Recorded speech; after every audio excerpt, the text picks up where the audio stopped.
Our project is fully generative active learning for computer vision. So generally in active learning, we're trying to answer the question of how do we algorithmically select the optimal unlabeled images to be labeled such that the classifier will refit most optimally. So in other words, we want to select the images that will provide the most information to the classifier. And in most of the literature, this is approached through a pool-based active learning method in which we're given a labeled set and an unlabeled pool of images, and we want to select images from this unlabeled pool of images to be annotated. But this raises a few issues, one of which is that additional data points are generally pretty expensive to acquire, since they must be annotated by human experts. In addition, in many image classification problems, we don't have a pool of unlabeled data points available to us at all. So in our project, we consider the setting in which we don't have access to this pool of images. And so instead, we want to consider it in a generative setting. So in our project, we tackle active learning for image classification from this fully generative perspective, where we only assume access to a small labeled data set. And so in particular, our active learning algorithm will generate new images to present to human experts to label.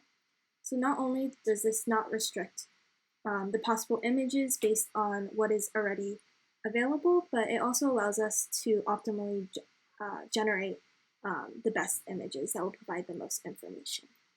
So another question that we asked during this project is, how do we optimize the trade-off in selecting points that the classifier is most uncertain about, along with points that have the highest likelihood under the VAE? In terms of the datasets that we use, we first consider MNIST, which is a dataset of 60,000 handwritten digits. We also use the Stanford dogs dataset, which contains over 20,000 images of 120 breeds of dogs.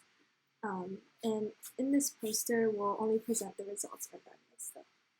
But for both of these datasets, we only utilize a very small percentage of the total data in order to simulate the environment in which there is not very much data available.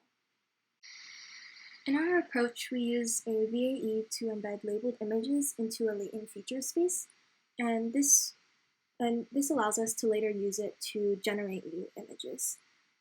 And in terms of the classifier model that we're trying to improve, we train a state-of-the-art CNN classifier model on our small labeled data set. And when we're querying new images, we consider the following acquisition function. So first, considering the expectation term, this allows us to select images that maximize the uncertainty of our classifier. So in other words, maximizing the entropy of the classifier's predictions. And this method generally follows the general technique of uncertainty sampling that has been successfully used in the pool-based context before.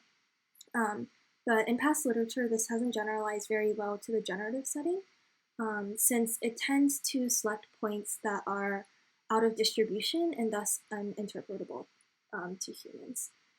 So in our work, we also add the P of Z term, which helps disincentivize low likelihood points from being selected.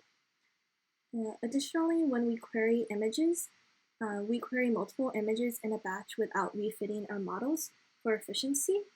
And we do so using parallel Markov chains in a simulated annealing optimization. And this allows us to generate the latent codes that are relatively diverse.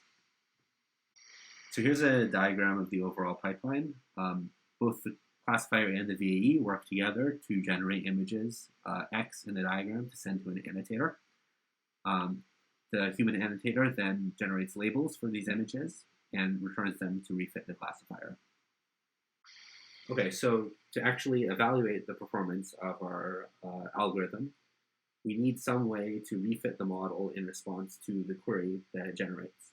And so in the diagram that I just showed, you actually have to send the query generated by the VAE and the classifier to a human in order to get labels. But since we're running multiple trials at once, we don't want to actually have to do this. Thankfully, in the MNIST and Stanford dogs settings, there are state-of-the-art classifiers that are trained on the entire data set that perform quite well. So we can just use those as a proxy for the human.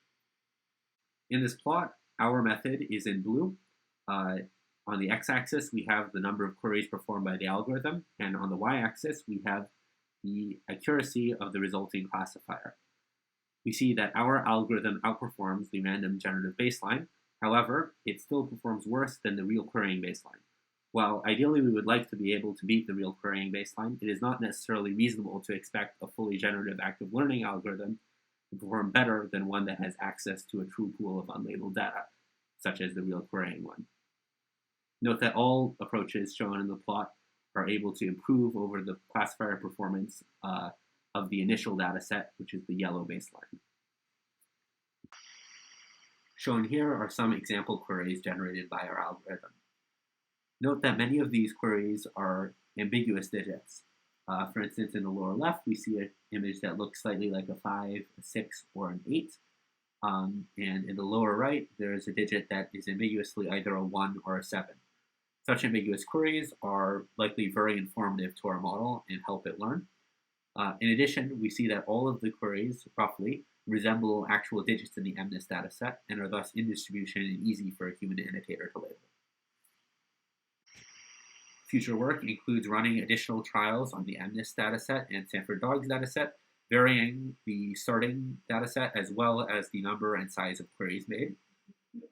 Additionally, we would like to perform work on fine-tuning the VAE and classifier architectures and tuning the simulated annealing parameters. The parameters for the simulated annealing are important not only for optimizing the actual acquisition function, but also for guaranteeing diversity of the images queried. Lastly, we would like to thank Professor Ehrman and the rest of the CS236 course staff for their amazing feedback and guidance.